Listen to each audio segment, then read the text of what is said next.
Memorial Day weekend 2021. COVID cases on the decline, air travel on the upswing, but will the weather cooperate?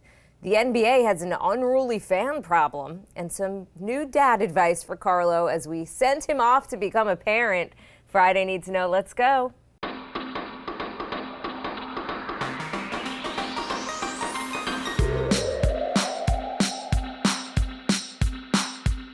Good morning. This is Cheddar's Need to Know podcast for Friday, May 28th. I am Jill Wagner with Carlo Versano.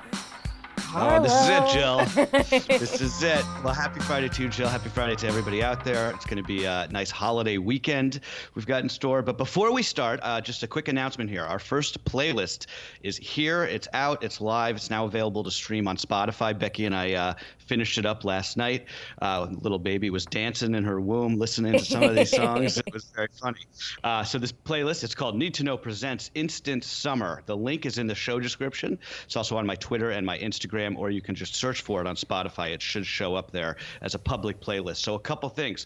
Parental advisory is in effect. This is not a playlist to be listened to in the car as you're picking up your kids from school. There's some bangers on there, and there's some cursing in the lyrics. So just be aware, be advised. This is basically a hangout/party mix. So it's meant to be listened to in order. It's clocking in at about 5.5 hours. So throw it on when you start grilling. By the time it gets dark, it's going to be popping off. People are going to be swinging from the chandeliers. Sure. I promise you. So thank you to everyone who sent in suggestions. I try to get a lot of them in.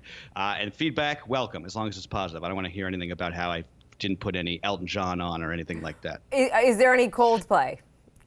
There is one Coldplay song, the new Coldplay song, yes. So I went and tried to look for it. You sent me the link last night, and I cannot find it. I cannot figure out how to do. I tried searching for it on Spotify, and I could not find it. And then when I went to the link, I had to re-sign in because I have the Spotify app, so it doesn't sync automatically with your Spotify app. So I had to re-sign into Spotify. Oh, really? If you think I know my password, think again. Yeah. So. All right. Well, let me work on that today. It was working for me. But if worst case scenario, just go to my Twitter, and it's posted there.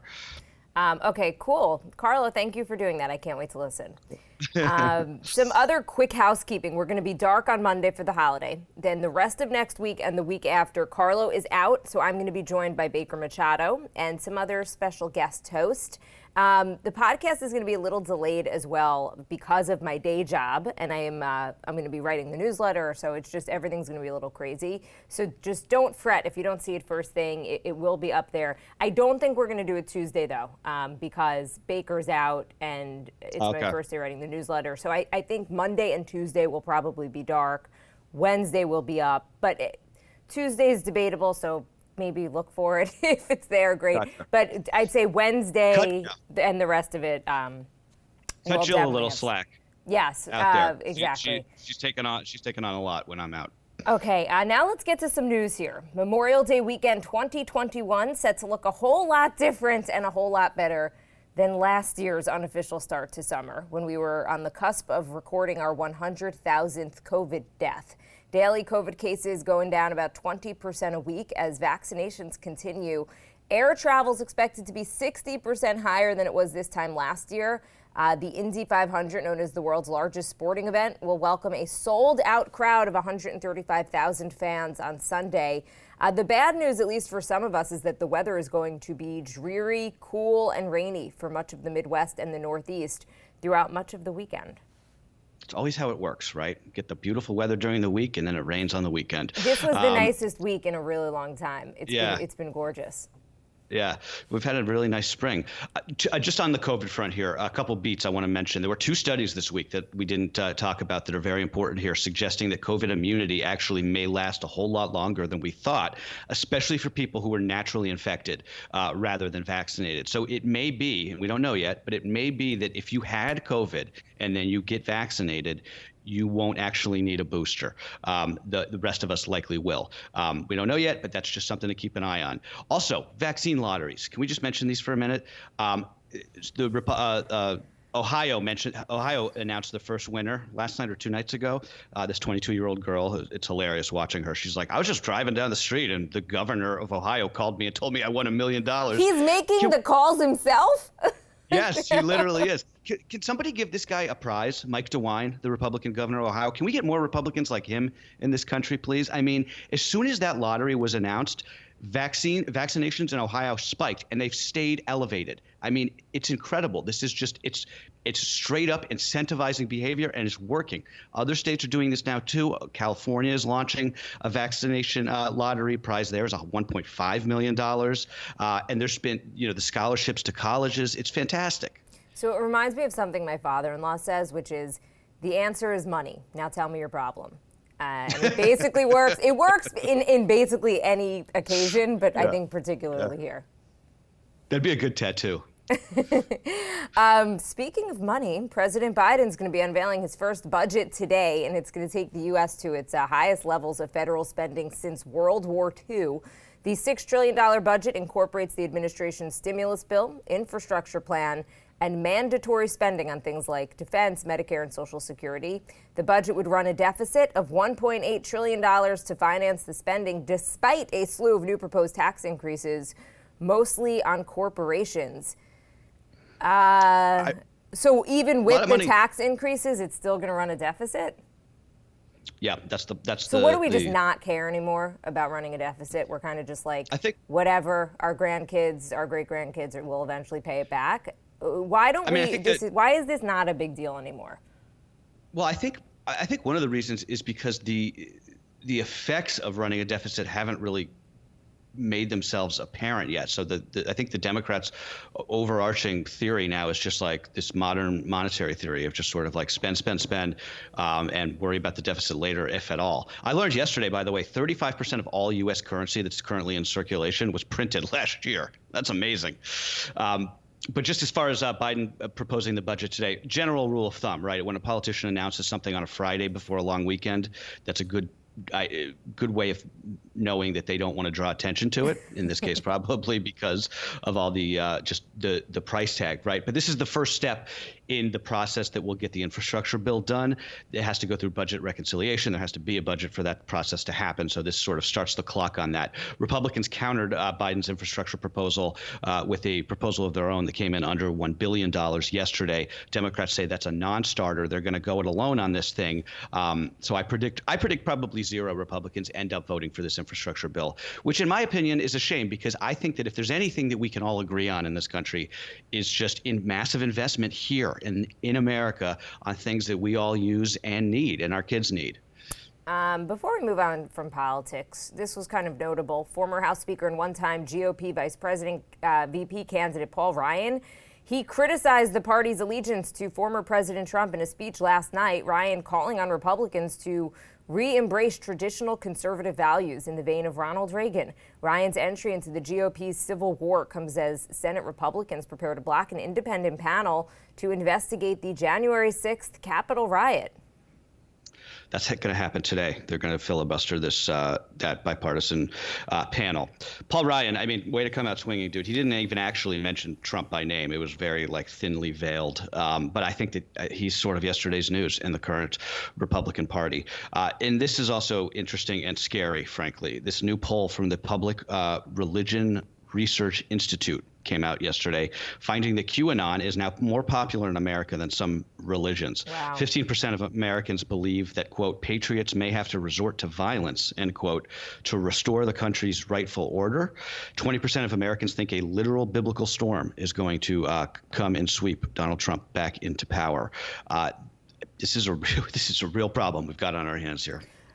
I think that the problem is with the extremes on both sides. And it feels like there is no place anymore for moderates in this country. Mm-hmm. So I think the question is do the moderate Democrats and moderate Republicans break off and form some type of middle of the road party? Do Republicans, do the QAnon, to the right wing side of and the Trump supporters, do they basically break off and form their own party? Or I don't know. I feel like the current political system it's getting more and more extreme, and moderate views, I think, are getting pushed out. No question. We're seeing that with, Liz Cheney, I don't think even would be considered necessarily a moderate. I mean, she voted with Trump, like 90% of the time, and she's basically not welcome in the party anymore.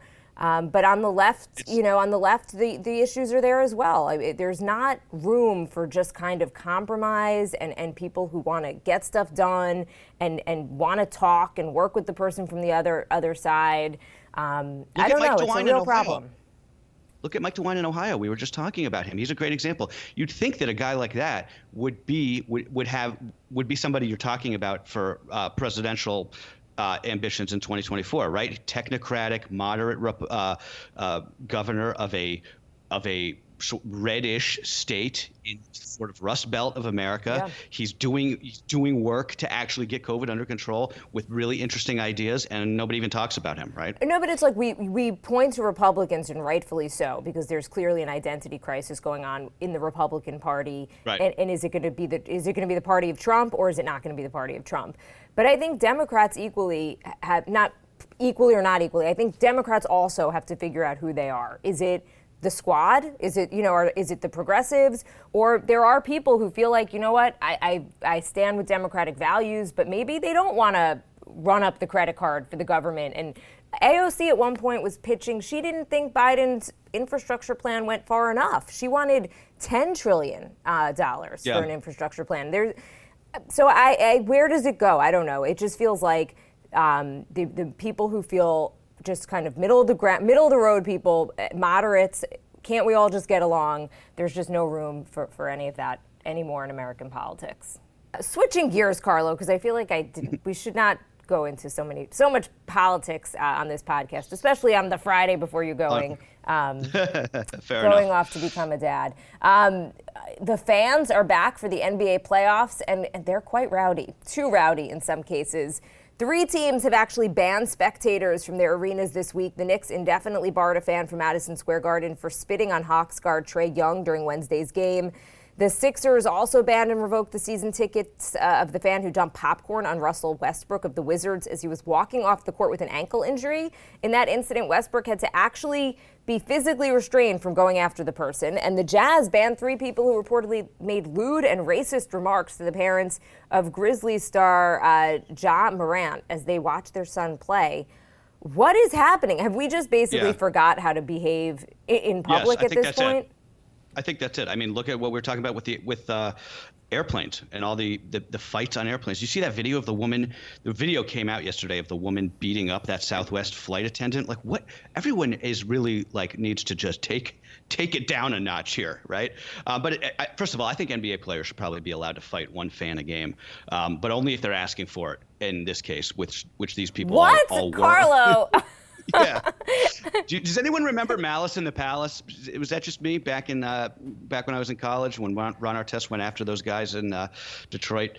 Anyway, I joke, but seriously, this is not cool. The league has to get this under control before somebody gets hurt. And the same goes for the casual racism in the heckling. Heckling is cool, right? It's all good. But let's just leave the racism and sexism out of it. Yeah, I mean, it wasn't Reggie Miller. Wasn't he known to be the consummate heckler? Wasn't that his thing? Yeah. Well, it's funny you say Reggie Miller because Trae Young of the Hawks is sort of like the proto Reggie Miller, and that he's kind of like the villain of the in New York now, just because he's so good, and he almost single-handedly beat the Knicks in Game 2, but did beat the Knicks in Game 1. So yeah, it's okay to have a villain in a playoff series, right? But you don't have to spit on him. I mean, come on. Okay, this is going to be a big weekend for Hollywood as the blockbusters are finally starting to come back. Cruella, Disney's latest tentpole, hits theaters and Disney Plus today. It's going to cost you $30 on top of your subscription. The live-action 101 Dalmatians prequel starring Emma Stone getting pretty good reviews. Critics call it fashionable, punk rock, chaotic, absurd, fun, and even transgressive. What does that mean for 101 Dalmatians? What is this remake? I don't understand. Yeah, I don't know. It looks. I would probably watch this. I'm not going to. Certainly not going to pay for it, but I would probably watch that. The other big holiday release, which I would definitely watch, is Quiet Place Part 2. Did you see the first one? That was pretty good. That movie. It got really good reviews, though. Yeah, it's so Quiet Place Part 2 is bypassing streaming. It's opening exclusively in theaters. It's getting rave reviews, like you said. The first one was pretty good. There were too many jump scenes. I hate that. I don't mind scary movies, but I hate movies that have like you know what I mean? Like it's quiet and then all of a sudden something jumps out at you. I hate that. But Hollywood is expecting this to be the biggest weekend at the box office since the pandemic. And we talk about travel, by the way. The TSA says that they expect travel this weekend to be at pre-pandemic levels. So it's basically we're just back, I think. Yeah. Hopefully not, Let's not hope too soon. Yeah. Let's hope there's no super spreaders this weekend, right? Okay, so we are going to forego Love Hate 8 this week. And instead, I'm going to run through some of the great parenting advice that you all sent in for Carlo, which I am loving as well as a new parent myself. And I'm going to summarize the advice here just for the sake of time. But I did put a bigger document together for Carlo and Becky with everybody's full emails. So thank you for all of the great insight and the tips. And for anyone who's not interested in parenting advice, this is when you should turn off the podcast and just say your goodbyes to Carlo. We'll see you in a couple weeks. But for everybody else, here we go. All right, Carlo, you ready? I'm ready, Jill. Okay, from Jillian, ignore people who say good luck in a condescending way, like parenting is the worst and you're never going to sleep again. It is hard for sure, but also amazing. I would second that with the sleep now. It's like the most condescending, annoying advice that you're going to get as you go off into parenthood. Allison says you should consider sleeping in shifts with your wife early on so that you can each get some quality sleep. From Jill, 1 is a hobby, 2 is a job. Like one baby is a hobby and 2 is a job? I don't know. Like I kind of think one. I have one and it feels like a job. Doesn't feel like a hobby. No, it does not feel like a hobby. Francine says the first month really hard, but it does get easier. Just keep saying this too shall pass. Always good advice. My mom always says that in terms of I think it's all kind of hard, but she always says everything's a phase. By the time you figure out how to crack one thing that your baby's doing, she's going to be doing something else. And you're going to be like, we just figured it out. And now she's not doing it anymore. Francine says, in addition to that other advice, that this is, in month 1, your job also to have Becky only focus on the baby and herself. And then you can help, and then you got to do everything else in addition. Right. Matt seconds. I'm like the support structure. That's what I keep hearing, right? Matt seconds that. He says the most important thing you could do is take care of Becky. She's been your number 1 to this point, and that should never change. Also, the minute your baby is born, you're going to realize how much your own parents love you. Thank them. This is going to make me cry. This is really going to make me cry. It's not even 7 a.m. here. Katina says, you, Dad, should be self-reliant and in charge of certain baby materials. None of the hun. Do you know where X is? Because it gets old real quick.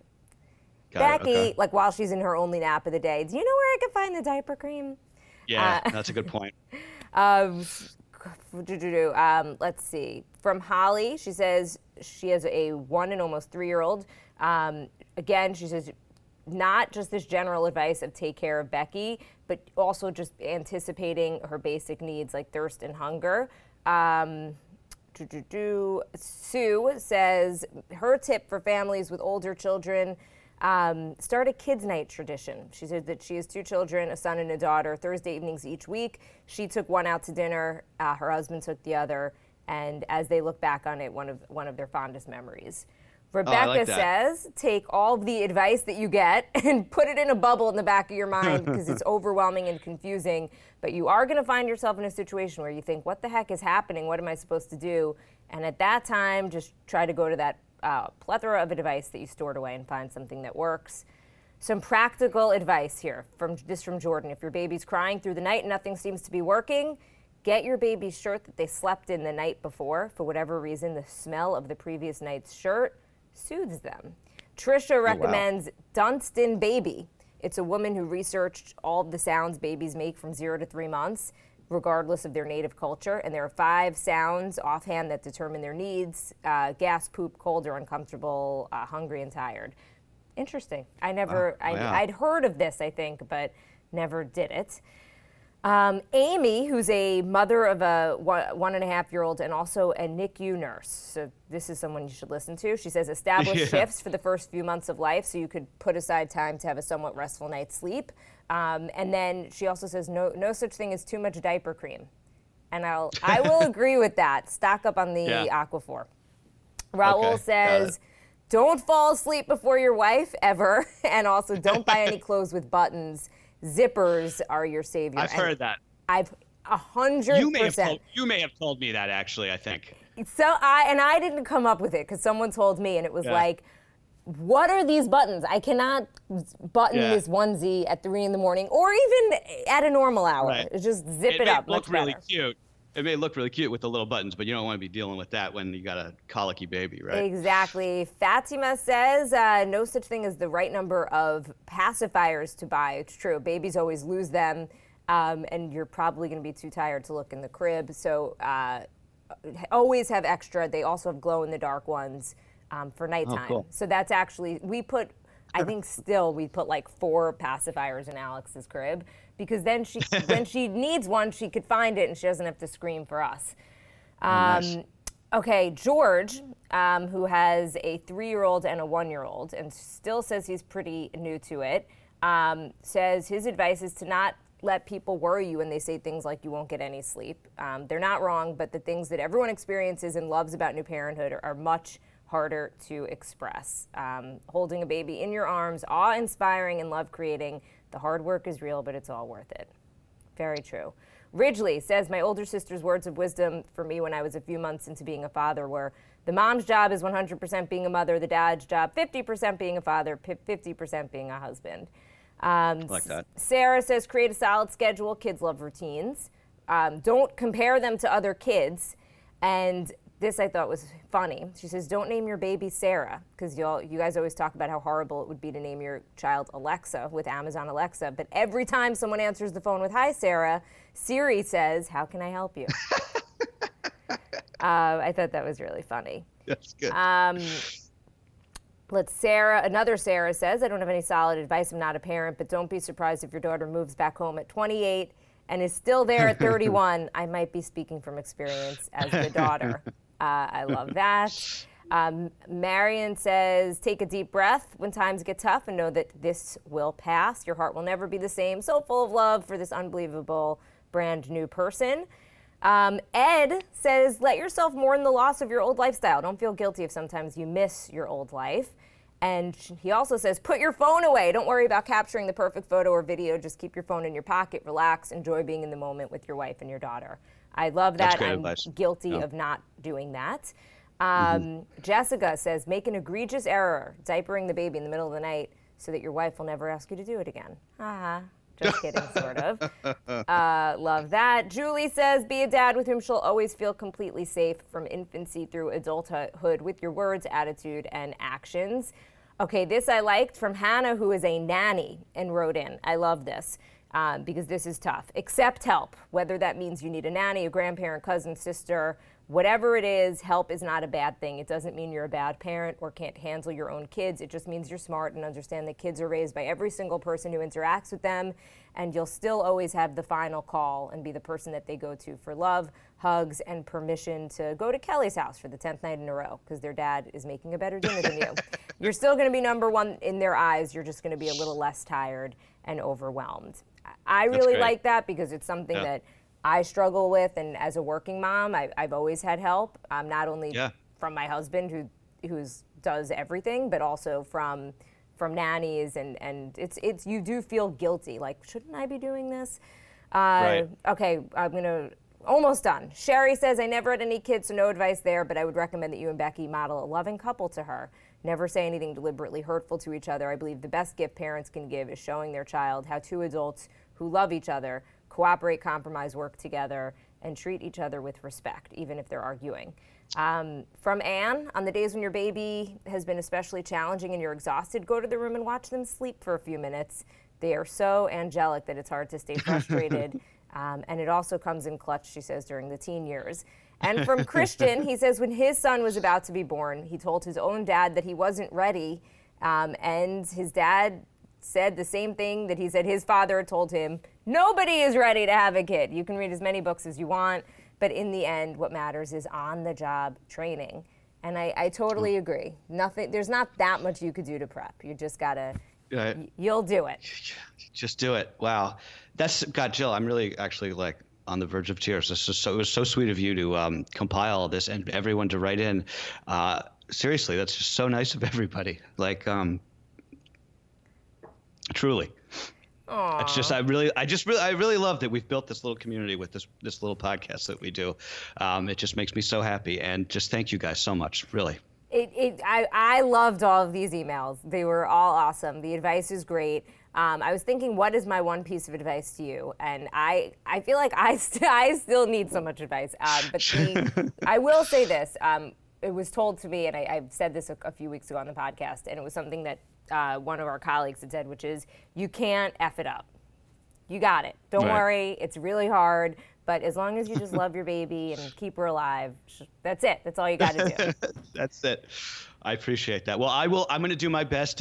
Who knows what's going to happen, but I'm going to do my best to call in and give you guys an update hopefully next week or the week after. But again, Jill, thank you. And thank you guys, and see you guys on the other side. All right. That is what you need to know for Friday, May 28th.